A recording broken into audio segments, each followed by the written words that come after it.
So I had to pick something or somebody to fucking dedicate my life to, because I wasn't doing it for me. That's the scary thing, man. You're never doing it for you.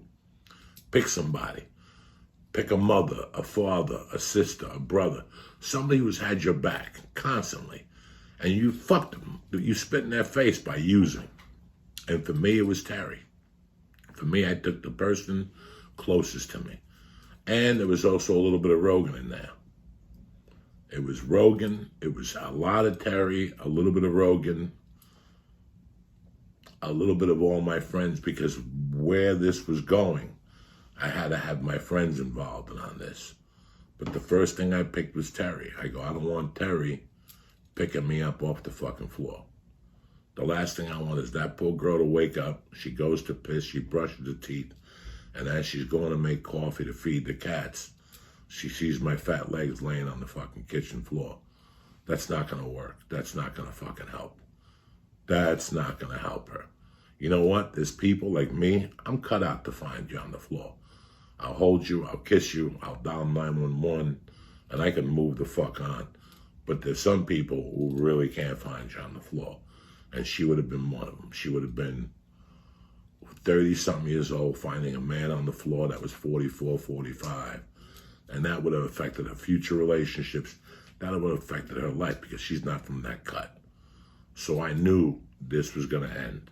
When the cat got sick, this story's on Wikipedia, that a cat ate my Coke. Who writes these things? Where do you get your information from?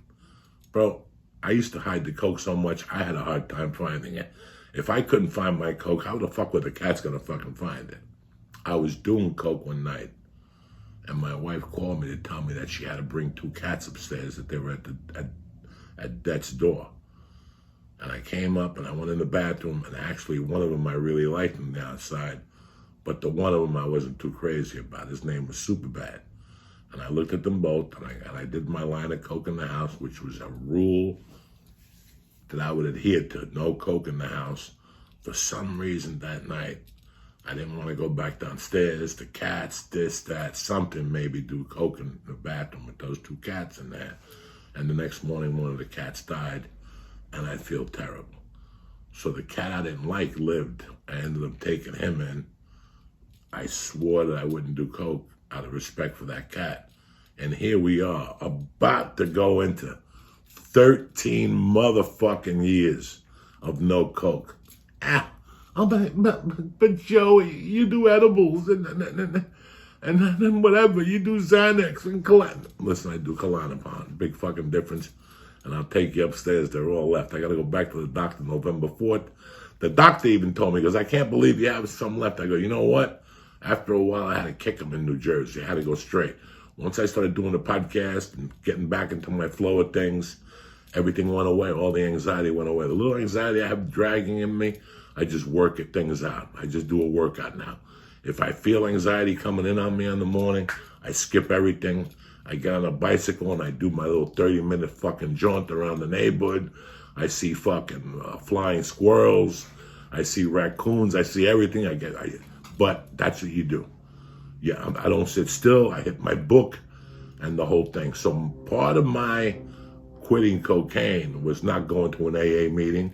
It was not going to a psychiatrist. It was not going to a voodoo doctor. It was none of the above. There was no magic drink. There was no magic nothing. What happened was I put myself out there for somebody, A, and 2, I found the root of the cause. And I moved on from it. For me, it was 4 different pains combined into one. My dad's loss, my mother's loss, me losing my daughter in the fucking divorce, and just me being all around a fucking loser. I had these 4 pains. Once I got through them and processed them, there was nothing I could do about my daughter. I couldn't bring my wife back. My dad, I'm not Houdini, and I can't do over the things that I did. I couldn't do that. They're done already, and they're gonna be done. But what I could do is be better than what I was yesterday. And that's where my friends came in. I took lubes, I took Devo, I took the doctor.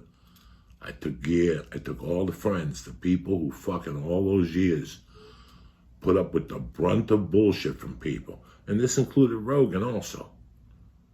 I took all those people and I did one thing.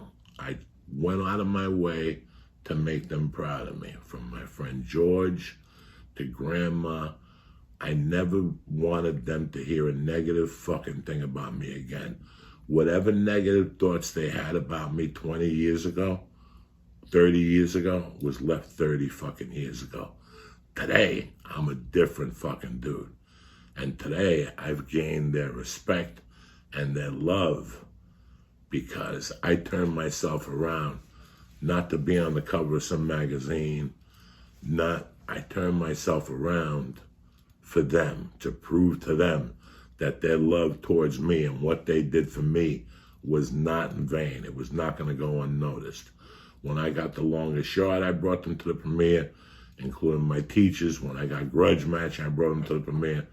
I don't know how many people I'm going to be allowed to bring to the Soprano premiere, but I'm going to try my best to anybody I let down, like my friends, that I bring them.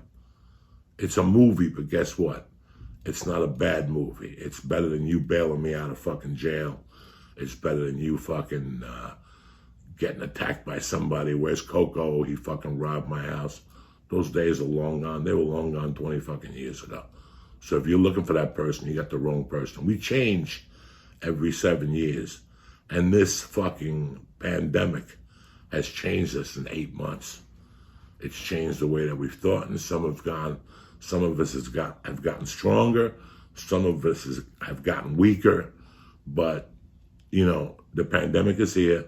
We're going to have to live through it, and we make the best that we can. Take your vitamin D, take your fucking zinc, avoid all fucking stupid situations, and try your best to stay healthy. Get your sleep, drink your water, gargle with Listerine. If you eat some bad ass, gargle with Listerine. If you suck a bad dick, gargle with Listerine. You don't want to go and gargle. 30 seconds. It's got to hit your throat to take all those germs out of there. And that's it. But don't ever not say you're not doing anything for anybody, because at the end, we're doing it for somebody. If it's addiction, pick somebody in your family. Somebody who's giving you $10 when they knew they shouldn't have given you $10. When they enabled you, maybe.